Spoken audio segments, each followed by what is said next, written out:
YouTube, what's good? Welcome back to the spaceship. My name is Let Us See. For those that don't know, if you follow me on Instagram, you've probably seen a recent post of my recap of me DJing the Everyday People after party at the House of Yes. Now, this is my second time DJing at the House of Yes. I was there before with Rollerwave, and I was definitely hyped to be there again when moment hit me to do the after party for Everyday People. Super big, gigantic party, and I definitely have that on my bucket list, so it's definitely dope to do anything affiliated with them.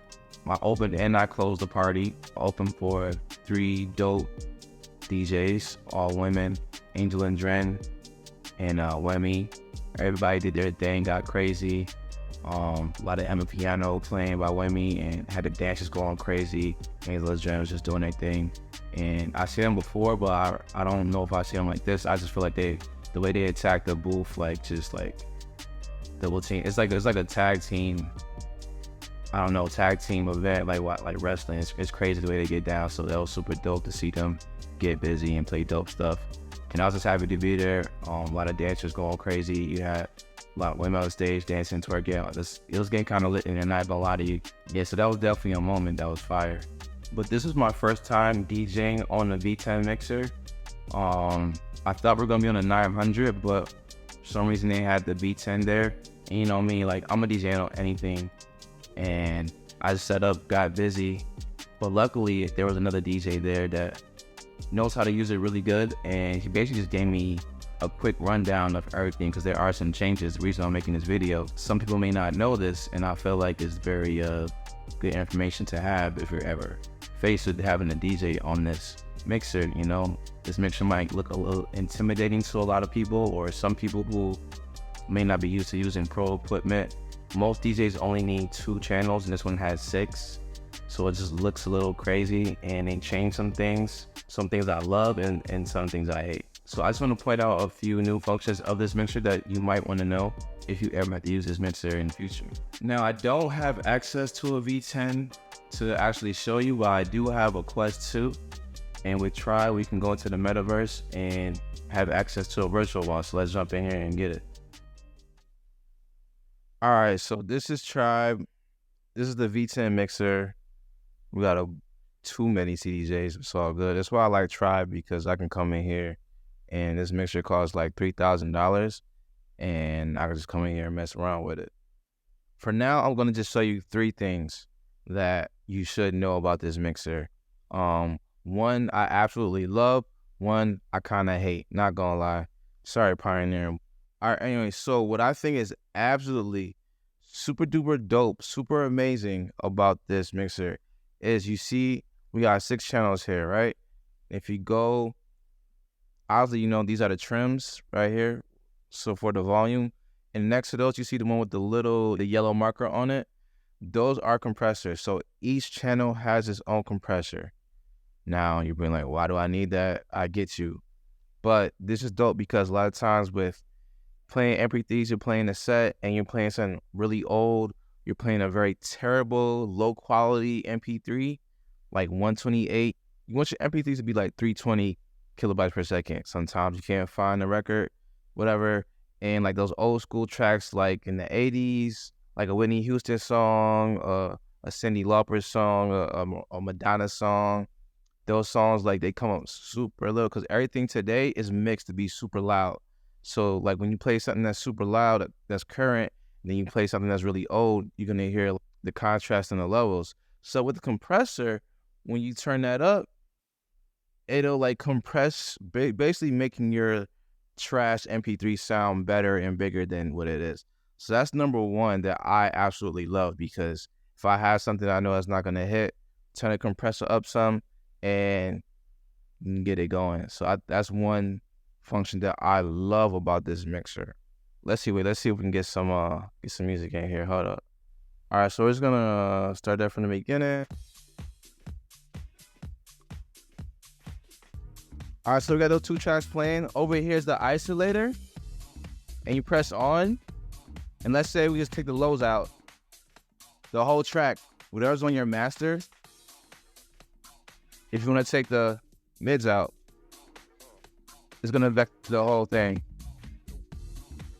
Take the highs out. I don't know why you want to use it. It's just something cool if you were like wanting to mess with it. You want to talk to the crowd real quick?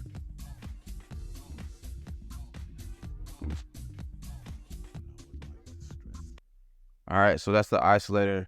That's the other thing. Now, the one thing, it's not that I hate it, it's just that it's an extra step that I don't like. I feel like if I had this mixer and I played on it a lot, then after a while, it'll become second nature and then muscle memory. But right now, like, I have to think what I'm about to do, because me personally, when I DJ, I use the filter a lot, like a lot, probably too much, but it is what it is. And if you used to the old school, like the 900, we can bring up the 900, hold up. All right, so usually you have a 900 wherever you are, usually if you're in the club, lounge, wherever, bar, and let's say I got this song playing again, start from the top. And then I press my filter, I can just leave that button on, and then when I want to do a low pass, you know this already. Low pass. Want to do a high pass? To the right. Right? So super easy, filter. That's how I use it, right? But now they changed it. So what we're going to do is bring back. So let's go back to our V10. So now this is the most important tip I have for you, because I saw a DJ do this. They didn't know because no one told them, because how could they know? They never DJ on this before. All right, so now instead of left or right, the filter is here. You got to pick if you want the low pass or the high pass. Now, it seems like that's common sense, but when you didn't know that and you're just DJing on the mixer, you're like, yo, why is that filter working? It's not left or right, it's only clockwise. So let's play something. All right, so let's say you turn it, nothing's happening, right? I got to pick high pass filter. Then it gives you high pass. Want the low, hit the low. Now you got the low. Now that might be something you might have to get used to. I had to get used to it while I was DJing. It's like weird, but like, cause you want to go left or right. Cause sometimes I don't know if I want to go low pass or high pass. I just do it by feeling. So like, it's an extra step that you got to think about. So it's kind of annoying. There's a resonance. Whatever. So that's just something that's super duper important to know. I'm sorry, I didn't know that, and it was annoying.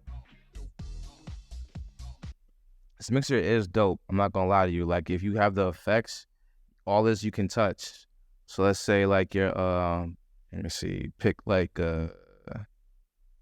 which one is it? The reverb. And now you have to just pick what channel you want the effect to happen on. And then when it's playing, see it? Try it out first. Whatever.